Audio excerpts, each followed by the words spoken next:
মই কাৰো বিৰুদ্ধে ব্যৱস্থা লোৱাৰ পক্ষপাতী নহয়। মোৰ কথাটো হ'ল যে সাংবাদিকতাটো এটা পবিত্ৰ বৃত্তি, ইয়াৰ লগত মিক্স হ'ব নালাগে, ইমানে কথা, বাকিটো একো কথা নাই। যদি আমি সকলোৱে নিজৰ নিজৰ দায়িত্ব পালন কৰোঁ, মোৰ বিৰুদ্ধে আজিৰ পৰা লিখা নহয়, 2001 চনত মই মন্ত্ৰী হোৱা দিনাৰ পৰাই মোৰ বিৰুদ্ধে লিখি আছে।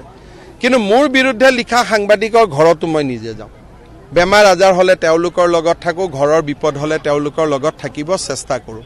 কিন্তু যদি সাংবাদিক হৈ মই সাংবাদিকতাৰ বাহিৰৰ কাম কৰোঁ, তেতিয়াহ'লেতো আইন সকলোৰে সমান। মই যদি আজি মুখ্যমন্ত্ৰী হৈ কাৰোবাৰ মাটি দখল কৰিব যাওঁ, মোকোতো এৰেষ্ট কৰিব ন পুলিচে। গতিকে আইন সকলোৰে ক্ষেত্ৰত সমান। কিন্তু মই এইটো কথা বিশ্বাস কৰোঁ যে বিজেপি এটা চৰকাৰ যোনে আমাৰ এগেইনষ্টত ইমান লিখে, আমিতো কাকো একো নকওঁ। আমাৰ এগেইনষ্টত লিখা মানুহজনকো লগ পালে হাঁহি মাৰি মাত দিওঁ, হয় নে? এতিয়া আপোনালোকৰ ভিতৰত কিমানে হয়তো মোৰ এগেইনষ্টতে গৈ আজি লিখিব, মইতো কেতিয়াও এটাও টান শব্দ নকওঁ।